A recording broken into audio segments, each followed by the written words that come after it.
Outcome measures in physiotherapy. What are outcome measures?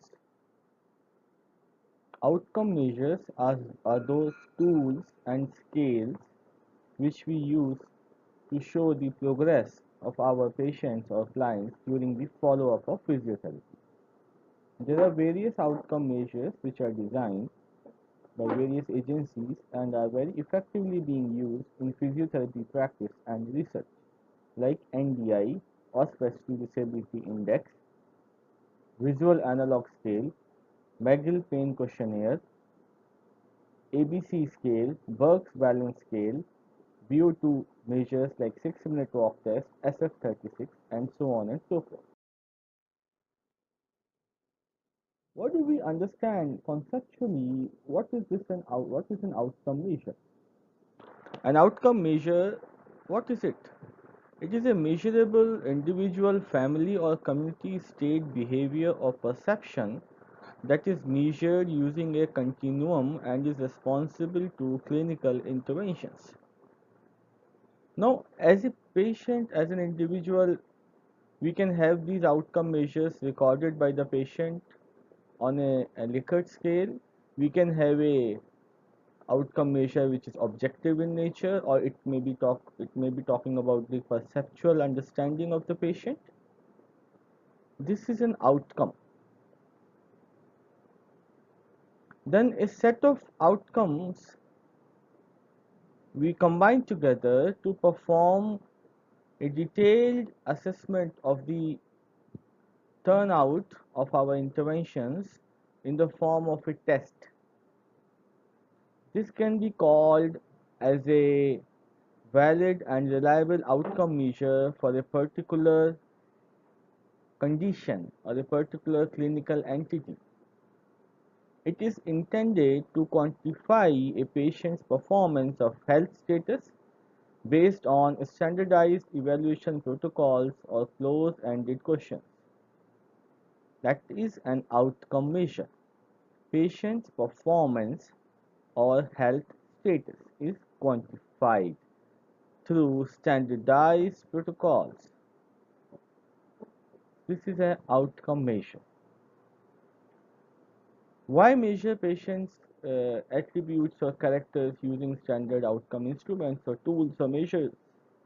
Because we have to document it, we have to show the effectiveness of our physiotherapy, we have to show betterment of patients, and for the development of clinical knowledge and professional education, and resource allocation and accountability and responsibility of the therapist are established once we have outcome measures in place. For example, you see this scale, it is a facial expressions for pain. For young children who cannot understand, they can tell whether it is no pain or worse pain seeing the facial expression, and we can quantify it. This is a Likert scale.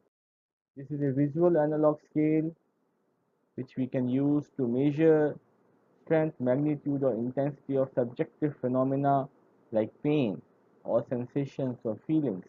For pain, it will be no pain or pain as bad as it could be possibly. It is a 10 centimeter long line and patient will put a mark somewhere. It is different from NPRS, which is numeric pain rating scale. Okay. Now let us move ahead and see what is ICF-WHO.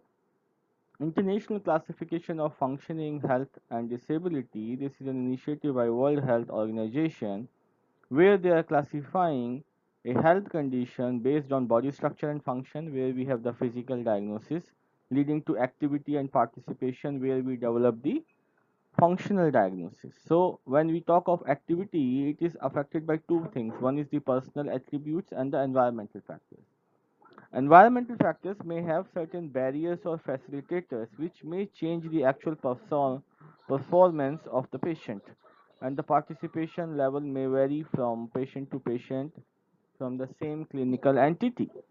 It's very important for us to understand that the same clinical condition, different environment may produce a different level of functioning.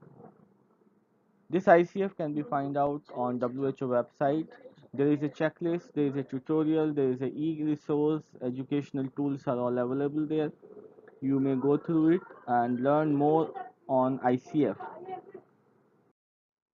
Then ICD, International Classification of Disease. These are two links you can learn. All the diseases are codified, like 5A is for diabetes, and then you can see all the qualifiers for various conditions: diabetes induced complications, diabetic neuropathy, so on and so forth. So, and for any other condition, it will be different from starting from the birth till various diseases, various aspects of health, and maybe a fatality or mortality related qualifiers may be found on ICD.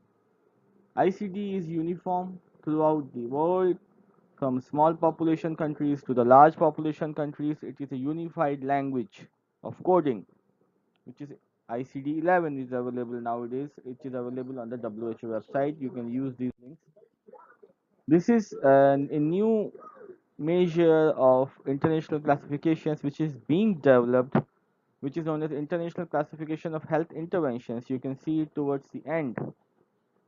This is ICHI, which is underdeveloped. Then we have International Classification of Disease, which is the first one, followed by ICF, which is International Classification of Functioning, Health and Disability. And then finally, ICHI, International Classification of Health Interventions. It may include treatment, rehabilitation, physiotherapy, and occupational therapy and other interventions. So the related classifications are given on these sites, which are ICPC, International Classification of Primary Care, ICECI, International Classification of External Cause of Injury, ATC, the Anatomical Therapeutic Chemical Classification, and ISO 9999, Technical Aids for Persons with Disabilities. These are the, then we have the derived classifications. In the derived classifications we have ICD-03, ICD-10, then we have ICD-DA, ICD-NA, ICD-CY, that is ICF version for children and youth.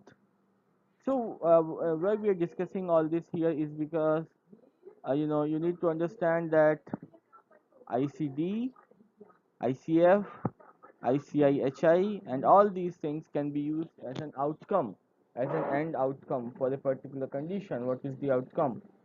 And over a period of time, we should become accustomed to the use of such terminologies in our understanding of the patient related outcomes in physiotherapy. We will we can learn more about it on the WHO web page. And there is a checklist also which is available for ICD, for ICF. Interactive platforms are available where we can use it for our patients.